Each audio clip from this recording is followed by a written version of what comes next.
ಕೊಪ್ಪಳದಲ್ಲಿ ರಸ್ತೆ ಮೇಲೆ ಮಲಗಿ ಪ್ರತಿಭಟನೆ ಮಾಡುತ್ತಿದ್ದಾರೆ.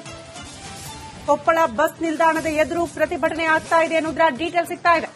ರಸ್ತೆಯಲ್ಲೇ ಹಾಸಿಗೆ ಹಾಸಿಕೊಂಡು ಮಲಗಿ ಧರಣಿ ಮಾಡುತ್ತಿದ್ದಾರೆ ಪ್ರತಿಭಟನಾಕಾರರು. ಕರುನಾಡ ಯುವ ಸೇನೆಯಿಂದ ವಿಭಿನ್ನ ರೀತಿಯಲ್ಲಿ ಪ್ರತಿಭಟನೆ ಆಗ್ತಾ ಇದೆ. ಮೈಸೂರು, ಮಂಡ್ಯ, ಇಲ್ಲಿ ಕೊಪ್ಪಳ ಇಲ್ಲೆಲ್ಲ ಕೂಡ ಹೋರಾಟಗಳು ಪ್ರಾರಂಭ ಆಗಿರುವಂತಹ ದೃಶ್ಯಗಳನ್ನ ಗಮನಿಸ್ತಾ ಇದ್ದೀರಿ.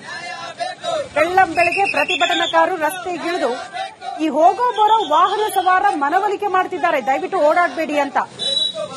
ನೋಡಿ, ದೃಶ್ಯ ನೋಡ್ತಾ ಇದ್ದೀರಿ. ಇದು ಬಲವಂತದ ಬಂದ್ ಅಂತೆ. ಬಲವಂತವಾಗಿ ಬಂದ್ ಮಾಡಿಸೋದಕ್ಕೆ ಹೋರಾಟಗಾರರು ಮುಂದಾಗ್ತಿದ್ದಾರೆ. ಹೀಗೆ ಮಾಡೋ ಹಾಗಿಲ್ಲ, ಒತ್ತಾಯ ಮಾಡೋ ಹಾಗಿಲ್ಲ, ಒತ್ತಾಯ ಪೂರ್ವಕವಾಗಿ ಬಂದ್ ಮಾಡಿಸೋ ಹಾಗಿಲ್ಲ. ಇದನ್ನ ನೋಡಿದ್ರೆ ಖಂಡಿತ ಕ್ರಮ ಕೈಗೊಳ್ತೀವಿ ಅಂತ ಪೊಲೀಸ್ ಇಲಾಖೆ ಬಹಳ ಸ್ಪಷ್ಟವಾಗಿ ಹೇಳಿದೆ. ಆದ್ರೂ ಕೂಡ ಒತ್ತಾಯ ಪೂರ್ವಕವಾಗಿ ಅಂಗಡಿ ಮುಂಗಟ್ಟುಗಳನ್ನ ಬಂದ್ ಮಾಡಿಸುತ್ತಿದ್ದಾರೆ ಪ್ರತಿಭಟನಾಕಾರರು. ಆ ದೃಶ್ಯವನ್ನ ನೋಡ್ತಾ ಇದ್ದೀವಿ.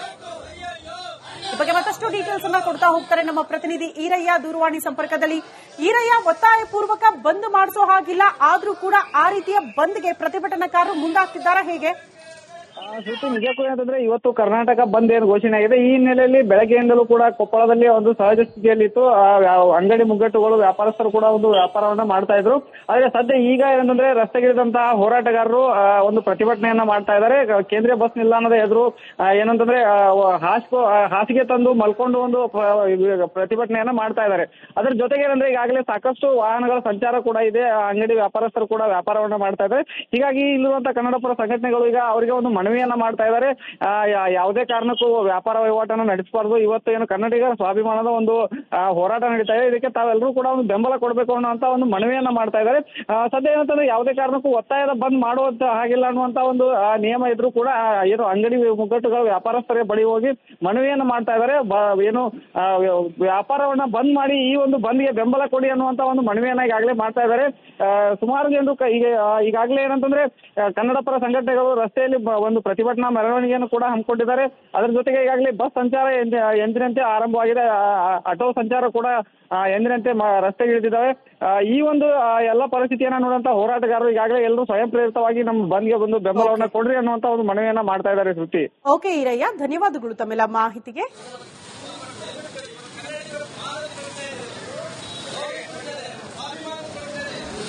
ರಾಜ್ಯದ ಯಾವ್ಯಾವ ಜಿಲ್ಲೆಗಳಲ್ಲಿ ಸದ್ಯ ಪರಿಸ್ಥಿತಿ ಯಾವ ರೀತಿ ಇದೆ ಅನ್ನೋದನ್ನ ರಿಪಬ್ಲಿಕ್ ಅಷ್ಟು ದೃಶ್ಯಗಳನ್ನ ನಿಮ್ಮ ಮುಂದೆ ಇಡ್ತಾ ಇದೆ. ಮೈಸೂರಿನಲ್ಲಿ ಬೆಳ್ಳಂಬೆಳಗ್ಗೆ 6 ಗಂಟೆಯಿಂದಲೇ ಬಸ್ ನಿಲ್ದಾಣದ ಮುಂಭಾಗ ಕುತ್ಕೊಂಡು ಹೋರಾಟ ಮಾಡ್ತಾ ಇರುವಂತಹ ದೃಶ್ಯ. ಮಂಡ್ಯದಲ್ಲೂ ಕೂಡ ವಿನೂತನವಾಗಿ ಪ್ರತಿಭಟನಾಕಾರರು ಹೋರಾಟ ಮಾಡಿದ್ರು. ತಲೆ ಮೇಲೆ ಹೊರೆ ಹೊತ್ತು ಎಂಇಎಸ್ ಅನ್ನ ಬ್ಯಾನ್ ಮಾಡಬೇಕು ರಾಜ್ಯದಲ್ಲಿ ಅನ್ನುವಂತಹ ಆಗ್ರಹ. ಮಂಗಳೂರಲ್ಲೂ ಕೂಡ ದೃಶ್ಯ ನೋಡ್ತಾ ಇದ್ದೀರಲ್ಲ, ಎಂದಿನಂತೆ ಬಸ್ ಸಂಚಾರ ಆಗ್ತಾ ಇದೆ, ಜನರ ಓಡಾಟ ಆಗ್ತಾ ಇದೆ. ಅಲ್ಲಿ ಸದ್ಯಕ್ಕೆ ಬಂದ್ ಬಿಸಿ ತಟ್ಟಿಲ್ಲ. ತುಮಕೂರಲ್ಲೂ ಕೂಡ ಎಂದಿನಂತೆ ಆಟೋ ಸಂಚಾರ, ಬಸ್ ಸಂಚಾರ, ವಾಹನ ಸವಾರು ಯಥಾವತ್ತಾಗಿ ಓಡಾಡ್ತಿದ್ದಾರೆ. ಅಲ್ಲೂ ಕೂಡ ಸದ್ಯಕ್ಕೆ ಬಂದ ಬಿಸಿ ತಟ್ಟದಂಗೆ ಕಾಣಿಸ್ತಾ ಇಲ್ಲ. ಕಲಬುರಗಿಯ ದೃಶ್ಯಗಳನ್ನ ಗಮನಿಸ್ತಾ ಇದ್ರಿ. ಎಲ್ಲೆಲ್ಲೂ ಪೊಲೀಸರು ಸರ್ಪಗಾವಲು ಹಾಕಿದ್ದಾರೆ. ಕಾರಣ ಎಲ್ಲೂ ಕೂಡ ಒತ್ತಾಯ ಪೂರ್ವಕ ಬಂದ್ ಆಗಬಾರದು ಅನ್ನೋ ಕಾರಣಕ್ಕೆ. ಏರ್ಪೋರ್ಟ್ ರಸ್ತೆಯಲ್ಲೂ ಕೂಡ ಎಂದಿನಂತೆ ವಾಹನ ಸಂಚಾರ ಆಗ್ತಾ ಇದೆ. ಚಿಕ್ಕಮಗಳೂರಲ್ಲಿ ಬೆಳ್ಳಂಬೆಳಗ್ಗೆ ಪ್ರತಿಭಟನಾಕಾರರು ರಸ್ತೆಗಿಳಿದು ಹೋರಾಟ ಮಾಡ್ತಾ ಇರುವಂತಹ ದೃಶ್ಯ. ಟೌನ್ ಹಾಲ್, ಪ್ರಮುಖವಾಗಿ ಬೆಂಗಳೂರಿನ ಪ್ರಮುಖ ಟೌನ್ ಹಾಲ್ ಅಲ್ಲೂ ಕೂಡ ಸದ್ಯಕ್ಕೆ ಬಂದ ಬಿಸಿ ತಟ್ಟಿಲ್ಲ. ಇವತ್ತು ಅಖಂಡ ಕರ್ನಾಟಕ ಬಂದ್ ಎಂಎಎಸ್ ವಿರುದ್ಧ ಕಿಚ್ಚು ಸಿಡಿದ ಕರ್ನಾಟಕ. ಬಹುತೇಕ ಸಂಘಟನೆಗಳಿಂದ ಬಂದ್ಗೆ ಬೆಂಬಲ ಸಿಕ್ಕಿಲ್ಲ. 20 ಬೇಡಿಕೆಗಳನ್ನ ಮುಂದಿಟ್ಟುಕೊಂಡು ಬಂದ್ಗೆ ವಾಟಾಳ್ ನಾಗರಾಜ್ ಕರೆಯನ್ನ ನೀಡಿದ್ದಾರೆ. ಟೌನ್ ಹಾಲ್ ಇಂದ ಫ್ರೀಡಂ ಪಾರ್ಕ್ ವರೆಗೆ ರ್ಯಾಲಿಗೆ ಪ್ಲಾನ್ ಕೂಡ ಮಾಡಿದ್ದಾರೆ. ಆದರೆ ಮೆರವಣಿಗೆಗೆ ಪೊಲೀಸರಿಂದ ಅನುಮತಿ ಸಿಕ್ಕಿಲ್ಲ. ಸೊ ಈ ಎಲ್ಲಾ ವಿಚಾರಗಳನ್ನ ಗಮನಿಸಲಾಗಿ ಪ್ರತಿಭಟನೆ ಯಾವ ಹಂತದಲ್ಲಿ ಇರುತ್ತೆ, ಏನೆಲ್ಲ ಆಗುತ್ತೆ ಅನ್ನೋದು ಸದ್ಯಕ್ಕಿನ ಪ್ರಶ್ನೆ. ಪೊಲೀಸರು ತಮ್ಮ ಸಿದ್ಧತೆಯಲ್ಲಿ ತಾವಿದ್ದಾರೆ.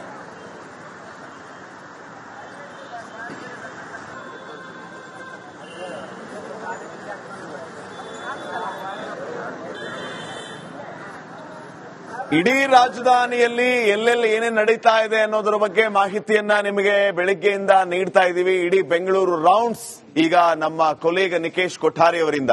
ಬೆಂಗಳೂರಿನ ಮೂಲೆ ಮೂಲೆಯಲ್ಲಿ ಏನ್ ನಡೀತಾ ಇದೆ ಅಂತ ನಿಕೇಶ್ ಕೊಠಾರಿ ಇವತ್ತು ಹೇಳ್ತಾರೆ. ನಿಕೇಶ್ ಕೊಠಾರಿ, ಸದ್ಯಕ್ಕೆ ತಾವೆಲ್ಲಿದ್ದೀರಿ? Good morning. ಕರ್ನಾಟಕ ಬಂದ್ಗೆ ಯಾವ ರೀತಿ ರೆಸ್ಪಾನ್ಸ್ ಸಿಗ್ತಾ ಇದೆ, ಏನ್ ಅಪ್ಡೇಟ್ಸ್ ಕೊಡ್ತೀರಿ? ಶ್ರೀಪಾದ್ ಪಾಟೀಲ್, ನಾನೀಗ ಮೈಸೂರು ಬ್ಯಾಂಕ್ ಸರ್ಕಲ್ ಹತ್ರ ಇದ್ದೀನಿ.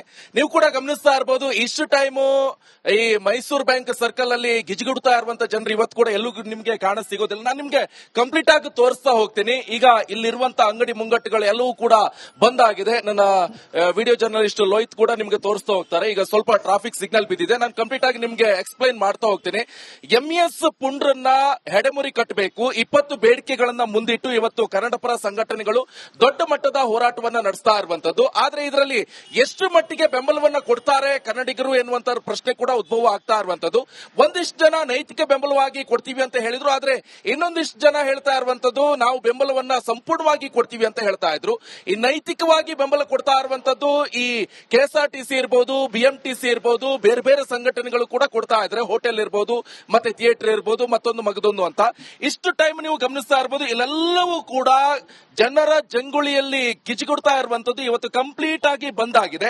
ಮೈಸೂರು ಬ್ಯಾಂಕ್ ಸರ್ಕಲ್ ಹಾಗೆ ಟೌನ್ ಹಾಲ್ ಈಗಾಗಲೇ ಸಿದ್ಧತೆಗೊಂಡಿರುವಂತದ್ದು. ಯಾಕಂತ ಹೇಳಿದ್ರೆ ಕನ್ನಡಪರ ಸಂಘಟನೆಗಳು ಇಲ್ಲಿಂದನೇ ಹೋರಾಟವನ್ನ ನಡೆಸೋಕೆ ಎಲ್ಲ ರೀತಿಯಾದಂತಹ ಸಿದ್ಧತೆಗಳನ್ನ ಮಾಡ್ಕೊಂಡಿದ್ರು. ಆದ್ರೆ ಪೊಲೀಸ್ ಅವರು ಕೂಡ ಎಲ್ಲಾ ರೀತಿಯಾದಂತಹ ಸಿದ್ಧತೆಗಳನ್ನ ಮಾಡ್ಕೊಂಡಿದ್ದಾರೆ. ಇಲ್ಲಿ ಡಿಆರ್ಎಸ್ ಸಿಬ್ಬಂದಿಗಳಿರ್ಬೋದು, ಹಾಗೆ ಪ್ರತಿಯೊಬ್ಬರು ಕೂಡ ಇಲ್ಲಿ ಗಮನಿಸ್ತಾ ಇರಬಹುದು, ಎಲ್ಲರೂ ಕೂಡ ಸರ್ಪಗಾವಲನ್ನ ಹಾಕೊಂಡಿದ್ದಾರೆ. ಜೊತೆಗೆ ಈ ಮೈಸೂರು ಬ್ಯಾಂಕ್ ಸರ್ಕಲ್ ಹಾಗೆ ಟೌನ್ ಹಾಲ್ ನಿಂದನೇ ಈ ಹೋರಾಟವನ್ನ ನಡೆಸುವಂತ ಸಾಧ್ಯತೆ ಇರುವಂತದ್ದು.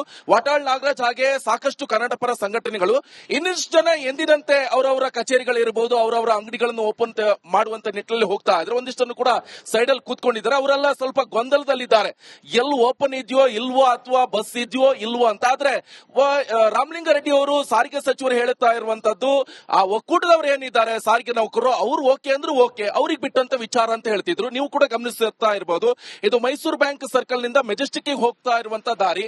ಇಲ್ಲೆಲ್ಲವೂ ಕೂಡ ಕಂಪ್ಲೀಟ್ ಆಗಿ ಬಂದ್ ಆಗಿದೆ. ಎಲ್ಲ ಅಂಗಡಿ ಮುಂಗಟ್ಟುಗಳಿರ್ಬೋದು ಕಂಪ್ಲೀಟ್ ಆಗಿ ಬಂದ್ ಆಗಿರುವಂತ ದೃಶ್ಯಗಳನ್ನ ನೀವು ಗಮನಿಸ್ತಾ ಇರಬಹುದು. ಶ್ರೀಪಾದ್ ಪಾಟೀಲ್ ಇನ್ನೊಂದ್ ಕಡೆಯಲ್ಲಿ ಜನರಿಗೂ ಕೂಡ ಸಾಕಷ್ಟು ಗೊಂದಲ, ಇವತ್ತು ಓಪನ್ ಇರುತ್ತಾ ಇಲ್ವಾ, ಯಾವ್ಯಾವ್ದು ಓಪನ್ ಇರುತ್ತೆ ಯಾವ್ಯಾವ್ದು ಓಪನ್ ಇರಲ್ಲ ಅಂತ. ಯಾವ್ದು ಬೇಕು ನೆಸೆಸಿಟಿ ಇದೆ, ಮೆಡಿಕಲ್ ಶಾಪ್ ಇರಬಹುದು ಅಥವಾ ಹಾಲು ಬೇಕರಿಗರು ಅಂತವು ಕೂಡ ಓಪನ್ ಇರುತ್ತೆ. ಹಾಲು ಅಥವಾ ಹಣ್ಣು ಇರಬಹುದು, ತರಕಾರಿ ಇರಬಹುದು, ಅಂತವೆಲ್ಲವೂ ಕೂಡ ಸಿಗುತ್ತೆ, ಹೂವು ಹಣ್ಣು ಎಲ್ಲವೂ ಸಿಗುತ್ತೆ. ಆದ್ರೆ ಈ ಬೇರೆ ಬೇರೆ ಅಂಗಡಿ ಮುಂಗಟ್ಟುಗಳೆಲ್ಲ ಕಂಪ್ಲೀಟ್ ಆಗಿ ಬಂದಿದೆ. ಇವರೆಲ್ಲರಲ್ಲೂ ಕೂಡ ವಾಟಾಳ್ ನಾಗರಾಜ್ ಅವರು ಒಂದು ದೊಡ್ಡ ಮಟ್ಟದ ಮನವಿಯನ್ನು ಮಾಡ್ಕೊಂಡಿದ್ರು, ದಯಮಾಡಿ ನೀವು ಬಂದನ್ನ ಮಾಡಿ, ನಮಗೆ ಒಂದು ಒಳ್ಳೆ ರೀತಿಯಾದಂತ ರೆಸ್ಪಾನ್ಸ್ ಸಿಗ್ಬೇಕಾಗತ್ತೆ. ಯಾಕಂತ ಹೇಳಿದ್ರೆ ಮರಾಠಿ ನಿರುದ್ಯೋಗಿ ಪುಂಡ್ರನ್ನ ಹೆಡೆಮುರಿ ಕಟ್ಟಬೇಕಾಗತ್ತೆ. ಅವ್ರನ್ನ ಹೀಗೆ ಬಿಟ್ರೆ ಈ ಕನ್ನಡಿಗರ ಮೇಲೆ ದಬ್ಬಾಳಿಕೆ, ದೌರ್ಜನ್ಯ ಎಲ್ಲವೂ ಕೂಡ ನಡೆಸಲಾಗುತ್ತೆ. ಆದ್ರೆ ಅವರಿಗೊಂದು ಇತ್ಯರ್ಥ ಹಾಡಬೇಕು ಎನ್ನುವಂತ ನಿಟ್ಟಿನಲ್ಲಿ ಇವತ್ತು 22 ತಾರೀಕು ಮಾರ್ಚ್ 22 ಕಂಪ್ಲೀಟ್ ಆಗಿ ದೊಡ್ಡ ಇದು ಥಿಯೇಟರ್ ಇದು ಕೂಡ ಕಂಪ್ಲೀಟ್ ಆಗಿ ಬಂದ್ ಆಗಿದೆ. ಸೊ 22ಕ್ಕೆ ಕಂಪ್ಲೀಟ್ ಆಗಿ ಅಖಂಡ ಕರ್ನಾಟಕ ಬಂದ್ ಮಾಡ್ತೀವಿ ಅಂತ ಹೇಳಿದ್ರು. ಅದಕ್ಕೆ ಸಂಪೂರ್ಣವಾದಂತಹ ಬೆಂಬಲವನ್ನು ಕೂಡ ಅಂಗಡಿ ಮುಂಗಟ್ಟವರು ಕೂಡ ಕೊಟ್ಟಿದ್ದಾರೆ, ಕಂಪ್ಲೀಟ್ ಆಗಿ ಬಂದ್ ಮಾಡಿದ್ದಾರೆ. ಇನ್ ಕೇಸ್ ಏನಾದ್ರೂ ಪೊಲೀಸರು ಕೂಡ ನೋಟಿಸ್ ಅನ್ನು ಕೊಟ್ಟಿದ್ದಾರೆ ಕನ್ನಡಪರ ಸಂಘಟನೆಗಳಿಗೆ, ಯಾರು ಬಂದ್ ಮಾಡ್ತಾ ಇದ್ದಾರೆ ಅವರು ಬಲವಂತವಾಗಿ ಬಂದ್ ಮಾಡೋದು ಅಥವಾ ಸಾರ್ವಜನಿಕ ಆಸ್ತಿಪಾಸ್ತಿಗಳಿಗೆ ಏನಾದ್ರೂ ಹಾನಿ ಮಾಡಿದ್ರೆ ಅಂತವರು ಅವರೇ ಅದನ್ನ ಕಟ್ಕೊಡ್ಬೇಕಾಗತ್ತೆ. ಸಾರ್ವಜನಿಕ ಆಸ್ತಿಪಾಸ್ತಿ ಏನಾದ್ರು ತೊಂದರೆ ಆದ್ರೆ ಆ ಯಾರು ಬಂದ್ಗೆ ಕರೆ ಕೊಟ್ಟಿದ್ದಾರೆ ಸಂಘಟನೆಗಳು ಅವರೇ ಅದನ್ನ ಫುಲ್ಫಿಲ್ ಮಾಡ್ಲಕ್ಕ ಅಂತ ಹೇಳ್ಕೊಂಡು ಅವರು ಕೂಡ ಹೇಳಿದ್ರು. ಎಸ್, ಇದು ಕೂಡ ಗಮನಿಸ್ತಾ ಇರಬಹುದು, ಪೂರ್ಣಿಮಾ ಥಿಯೇಟರ್ ಇದು ಕೂಡ ಕಂಪ್ಲೀಟ್ ಆಗಿ ಬಂದ್ ಆಗಿದೆ. ಸೊ ಇನ್ನೊಂದ್ ಕಡೆಯಲ್ಲಿ ಮೆಜೆಸ್ಟಿಕ್ ಗೆ ಹೋಗ್ತಾ ಇರುವಂತಹ ದೃಶ್ಯವನ್ನು ಗಮನಿಸ್ತಾ ಇರಬಹುದು. ಕಂಪ್ಲೀಟ್ ಆಗಿ ಬಸ್ಗಳು ಕೂಡ ಇದೆ, ಅಂದ್ರೆ